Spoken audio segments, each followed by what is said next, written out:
When you have a graph in PowerPoint, it's one of those things you don't necessarily want to put straight up onto the screen.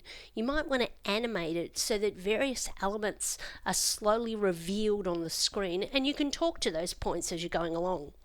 Now, it's easy to animate a graph once you put the graph into PowerPoint. The graph needs to be a graph, either copied and pasted from Excel or put into PowerPoint. It can't be an image, because if it's an image or a picture, it's not a graph that can be animated. So let's have a look at how we might animate this graph. So the first thing I'm going to do is click on the graph, and then we're going to go to the animations pane at the top. Now, animations, and I'm clicking animation pane, and that switches this pane on the right hand side on. Now, by default, without any animation, the chart will just appear on the screen when that slide comes on the screen. What I can do is choose to have, let's just say, fly in, so that we have an example. You can see that it all comes in together. So basically the overview slide would come on the screen and then the chart would drop itself in, the chart or the graph. Now, let's have a look at how we can change it. So if we click the drop arrow over here by the chart, and we're going to choose Effect Options. Now, because it's a chart, we have 3 different tabs here. I'm going to choose the last tab, which is Chart Animation.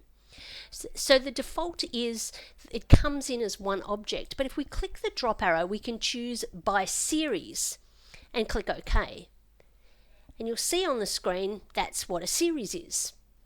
If I wanted to do it by something different, I might want to try it by category.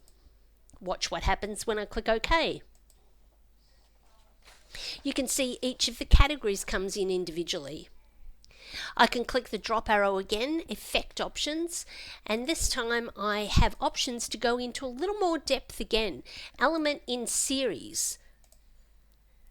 And you can see that each element in the series comes in individually so that you could speak to that as you're doing your presentation. And the final one there is Element in Category. So again, this preview area enables you to work out what's the right approach based on who you're presenting to or what your audience needs to know. Let's check this out in the presentation view, but you'll also notice each of the elements is numbered, and you can click the drop arrow here to see each of those elements individually, and if you wanted to, you could click on an element, use the up or down arrow to change the sequence, but with what we've got here, you may not want to. Let's have a look at what this looks like. So here's your base slide that comes up.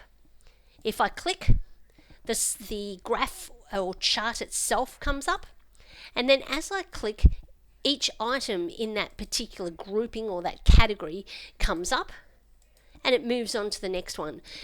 So this is all happening when I click, which is great because it means that I can speak to each point as it comes in.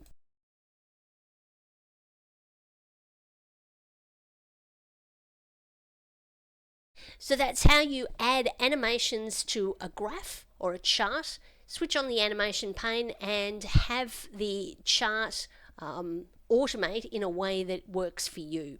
Remembering you can click the drop arrow, choose Effect Options, and the last tab, Chart Animation, allows you to choose how you want to reveal the various elements of the chart on the slide in PowerPoint.